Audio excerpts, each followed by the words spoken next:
구비마다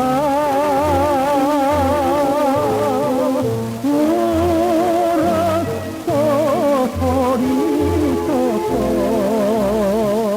이 가슴이 터지도록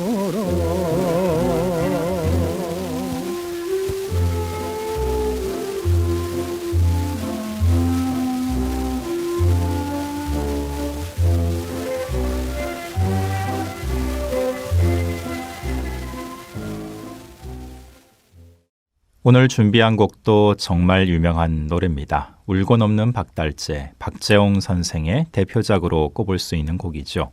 이 울고 넘는 박달재는 고려 레코드에서 발매가 됐습니다. 고려 레코드는 1946년에 설립이 되어서 1947년에 최초의 국산 음반을 발매한 그런 곳이었습니다. 울고 넘는 박달재는 고려 레코드 초기가 아니라 1950년 고려 레코드 후기 작품으로 발표가 된 곡인데요. 반야월 작사, 김교성 작곡으로 만들어진 곡입니다. 김교성 선생은 당시 고려 레코드에서 문예부장을 맡고 있기도 했습니다. 1950년대 전성기 무렵 박재홍 선생의 모습입니다. 박재홍 선생은 해방 이후에 등장한 거의 첫 번째 가수들 중 한 분이라고 볼 수가 있죠. 보통 해방 이후 첫 번째 인기 가수로 현인 선생을 꼽는데 사실 현인 선생은 해방 이전부터 가수 활동을 이미 시작하고 있었습니다. 박재홍 선생은 해방 이전에는 전혀 가수 활동을 하지 않았고요. 해방 이후 1947년에 개최된 콩쿨 대회에서 당선이 되면서 가수로 데뷔를 하게 됩니다. 확실치는 않지만 아마도 1948년에 발표한 눈물의 오리정, 불살은 일기장 이런 노래들이 박재홍 선생의 데뷔곡으로 알려져 있습니다. 글자가 좀 작긴 한데요. 지금 보이는 광고가 앞서 말씀드린 박재홍 선생이 데뷔하게 된 계기가 되었던 바로 그 행사, 1947년 7월에 열린 콩쿨 대회 광고입니다. 오케 레코드 남녀 신인 가수 콩쿨 대회라고 제목이 적혀 있고요. 서울중앙극장에서 결선이 이틀 동안 열렸다는 내용도 확인할 수 있습니다. 아쉽게도 이 콩쿨 대회에서 누가 당선이 되었는지 결과는 당시 신문 지면에 발표가 되지 않았는데 여러 가지 정황상 박재홍 선생이 당선되었던 것은 틀림없어 보입니다. 그리고 아마도 이때 함께 당선된 분이 금사양 선생이 아닐까 싶은데요.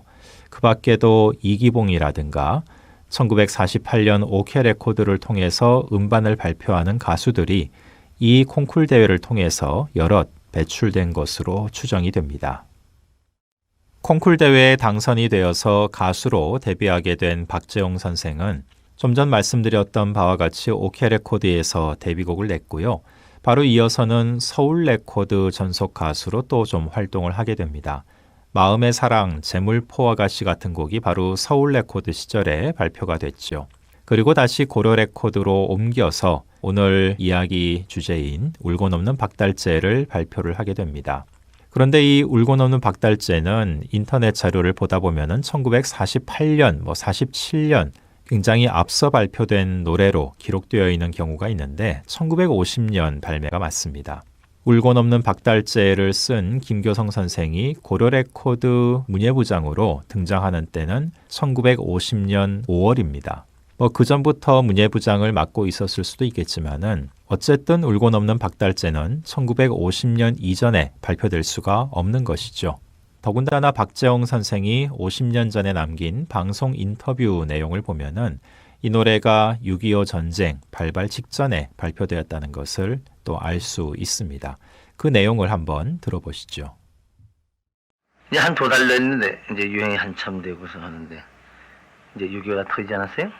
그 이제 다들 이제 피난 보따리를 다 미고 애들 데리고 나가는데 실질적으로 제가 박달재를 부르긴 했습니다만은 박달재가 어디에 있는지 그것도 모르고 나가는 길에 글로 좀 가볼까 했는데 경상북도 어디 문경 쪽이라고 그래서 가보지도 못하고 피난민으로 같이 내려가면서 그 사람들이 박달재를 불러요. 그럼 나도 따라서 같이 부르죠. 그 사람들이 내가 부른 것을 모르니까. 그래서 부산까지 내려가느라고 고생도 했습니다만 그 당시에 뭐 고생 안 하는 사람도 있겠습니다만 그래서 그 박달재가 특히 그 6.25 때 나오기 때문에 그 아주 잊어지지 않아요. 전쟁 직전에 발표되는 불운을 겪기도 했지만 박재홍 선생의 대표작으로 지금까지 많은 사랑을 받고 있는 노래 울고 넘는 박달재였습니다. 이 노래 다시 한번 들으면서 마무리하겠습니다.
고개마다 굽이마다